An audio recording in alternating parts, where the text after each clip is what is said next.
Welcome to another edition of This Is True Really News, where we promise not to talk scat all day. Says you. Yeah, well, maybe we will. And by the way, we're going to talk eating, that's for sure. I checked, which is the first part. Yep. I did some checking. They said it's because wombats are incredibly unhip. And that's why they poop square. Yeah. See, you could just let it hang there, and that way all the nice folks that listen more often than not would know it, and the other folks would go, what the hell? Huey Lewis and the News have they can do a second song. It's hip to poop square. Are you with me? Come on, sing with me. It's hip to poop square. I'd rather die a slow, painful death from ulcerated colic. Where was I now? Yeah, despite all of this, if you'd like, subscribe and follow us. We really wonder about you. Yep. If you have comments to leave, that would make more sense. You can leave those wherever you're listening to this. And if you're still here, why? And if you any stories that you might like to share with us that are not, scat related, you can send them off to TITR@netradio.network. Yay! No. This is True, Really News with Scott Combs and Tony Vercanis. All the news you're about to hear is true. Really? As far as you know. Today, I'm all about fine dining. Sort of. That doesn't look good for tomorrow, then. A cyclist riding along one of the mountain bike trails at the Lake Eland Game Reserve in KwaZulu-Natal, South Africa, spotted an engorged python. He snapped a few pics and posted them on social media, where they quickly attracted the attention of locals who wanted to see for themselves. Well, as is their want, I'm suspect. Yeah. At the time the photos were taken, no one knew what the snake had eaten. It just knew it was something fairly large. On the Lake Eland Game Reserve Facebook 72 page, gremlin. Almost. Park staff visitors speculated as to what the snake may have swallowed, suggesting everything from a small warthog to a baby impala. So, wait a minute, baby Impala, they're not talking Chevy, right? Well, I was going to say, so it's obviously bigger than the car you mentioned, which was AMC. That's true. Park rangers found the python dead near the bike trail. Well, and decided to have his eyes were bigger. Have a quick look inside. What they found was a 30-pound. That's a 13.8 kilograms porcupine. I can't even imagine. Many species of snakes, well, he wouldn't have felt a thing with all the acupuncture going on. Many species of snakes eat porcupines and other pretty good. Spine is and other horned or quilled animals. Still isn't clear if this python's spiky meal was actually responsible for the snake's death. Rangers found the snake underneath a rocky ledge where it had apparently fallen. On impact, the quills inside its engorged belly may have pierced the python's digestive tract, which could have killed the animal. You don't go swimming, and if you're a snake, you don't go slithering. Or at least an hour after you eat a porcupine. That porcupine's a real prick, I'll tell you. Several, I'm betting. Yeah. Michelle and others have sent me Florida man things. Oh, number one. Okay. A central Florida man. He's not north, he's not south, he's in the middle. Wanted on numerous charges, thought up a creative way that he could evade being arrested. Not being there? Didn't work, though. Okay. I'll give him... No, I can't even get him points for being innovative. According to the Polk County Sheriff's Office, on their Facebook news release, about 2:45 on a Saturday, deputies on a tip went to the Lakeland home of someone they had been seeking in connection with a series of alleged crimes. How can it be alleged crimes? Oh, that's a thing that doesn't even actually work. Well, for one, they're not alleged crimes. They are crimes. They are crimes. It's alleged this person committed the crime. And that will not, by the way. Journalists can't write and or think anymore. Yeah. I had a writing instructor for my first journalism class. Yeah. Think Sergeant Carter from Gomer Pyle. Fun man. I mean, he was hilarious. He would he would have been turned inside out by now and been spinning in his grave. It just Right? Oh, 41-year-old suspect was wanted on charges that included aggravated battery, false imprisonment, and tampering. None of those sound good.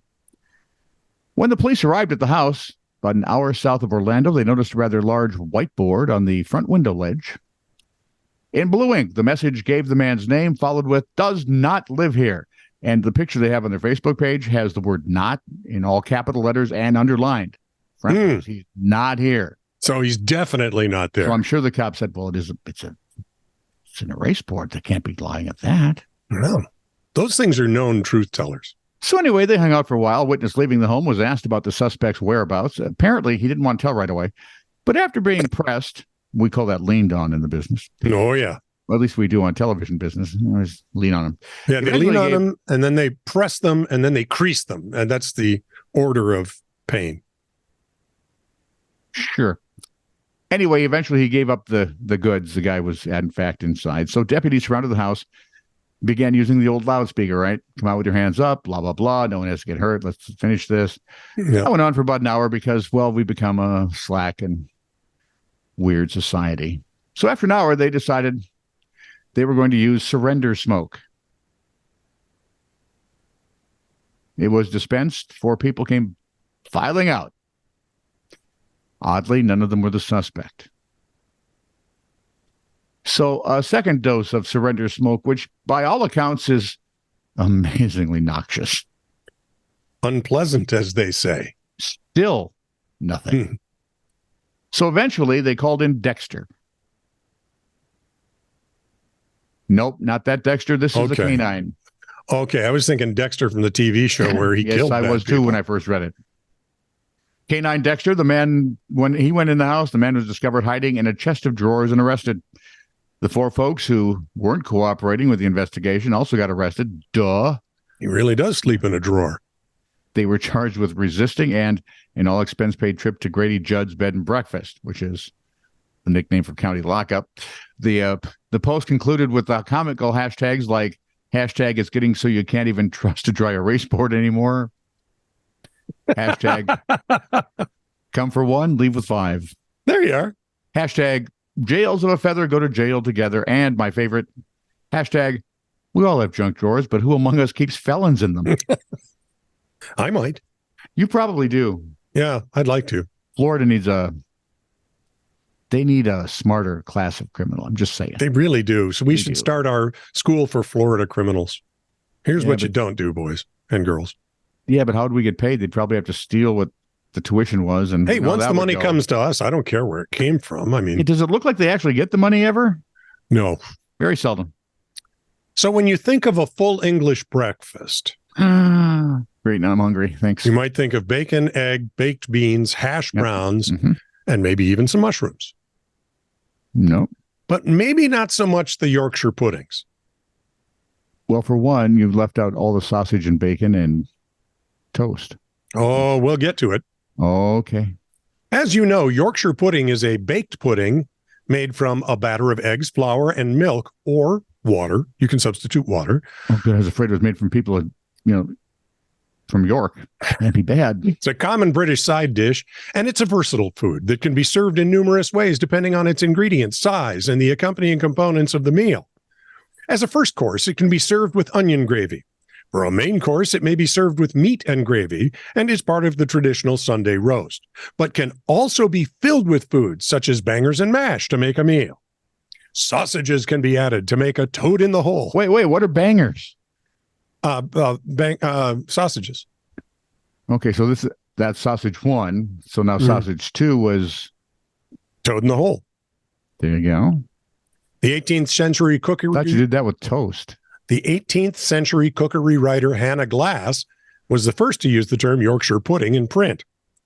Yorkshire puddings are similar to Dutch baby pancakes. Now, you've had, the Dutch pancakes from Pannenkoekenhuis we used to get when we were younger. That's what it is. They're similar to popovers, if that makes sense to you. A popover is an American light roll made from an egg batter. So what's bread pudding like? I didn't look that up. Oh, sorry, man. When Jake Farrar saw a pub was serving a giant English breakfast, Well, he had to give it a go. Well, In order and to keep who wouldn't? I mean, really? in order to keep it more his style, the self-confessed Yorkshire pudding addict decided to swap the toast for 18, count them, 18 Aunt Bessie Yorkshire puddings, and he even drizzled it with gravy. Well, if you're going to drizzle. Jake from Middlesbrough claims he eats 20 Yorkshire puddings every day. So for him, it's no problem wolfing down the, you ready? 3,225 calorie breakfast in just 25 minutes.